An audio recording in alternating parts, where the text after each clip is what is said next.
ginnaaw biñ leen nuyoo bu baax ñëwaat ak yéen def analyse série takk ma fi mu toll nii nag jëkkëru Thiané li mu bëggoon am na ko ndax fexe na ba may xaritam bi jabar moom nag daal dinay sëy si kër gi mais lu ko jaaxal mooy kenn kese lañ ko présenté dèjà rek jëkkër ji xamal na ko kër gi kenn la fi jubóol ku baax muy Zeynab parce que Zeynab comportement am dafa baax wute naag ak rakkam ak jabaru frère am mu nekk lu doy waar te xam naa ne moom comme que dañoo rakkaaju moom kii moo leen gën a jeex jàmm boo deful nànk moom li nekkoon def Zeynab yëpp kii mën na ñëw nag daal di koy fayul lu nekk nag situation bu doy waar ak moom xam naa nar naa tàng ba mel ni kër yaayu Karcha ndax fi mu toll nii maire bi mayul jàmm mayul salaam ki nga xam ni mooy Mounirou lu nekk mi ngi koy wax Seydou Karcha bu jëkkër ji amul njëriñ dafa ñàkk jom tëkk bët mais meew daal bëggul sa waay ndax li mu amul xaalis mais bu deful nànk nag ay mbiram nag dina sotti moom mu am xaalis yu bëree bëri boobaa nag maire bi lu muy def sa nekk du regretté li mu nekkoon def ki nga xam ne mooy Mounirou moom nag jël na décision bu doy waar parce que nee na dafa bëgg daal di génn kër gi pour am li nga xam ne mooy jàmm parce que maire bi jàmmalu ko pendant ce temps nag Karcha lu tax ñu wax moom mi ngi nekk sëyam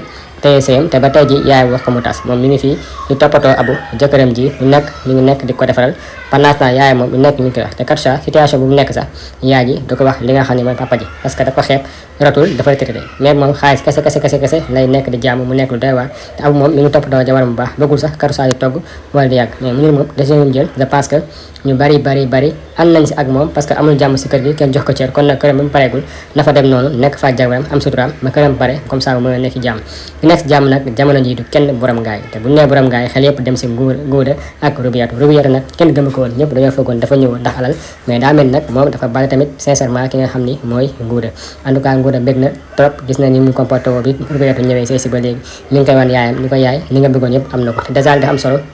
ñu ngi génn ni ko lépp li nga xam ne yaa ngi ko bëgg a ut Dakar am na fii nga xam ni mooy ngaay kon nag bul tiit bul ragal bul jaax lépp loo bëgg rek am na fi mais moom jàppal lépp lu mu bëgg na ko defal la fekk mu nangu bàyyi Dakar ñëw si ko fii rek dafa nekk lu rëy si ki nga xam ne mooy Ngouda Rubiatu nag la fekk mu ñëw ngaay bi xam naa lépp lu mu bëgg dina ko am Ngouda rek sa ñaaja alam yëpp daal di koy jox ndax li mu accepté bàyyi Dakar ñëw ak moom kon nag mes chers abonnés fi la jëmee suñu analyse série takk ma ñëwaat ak yéen beneen vidéo yow mi nga xam ne gan nga yaa ngi soo seen bi bul fàtte abonné activé li nga xam ne mooy la cloche de notification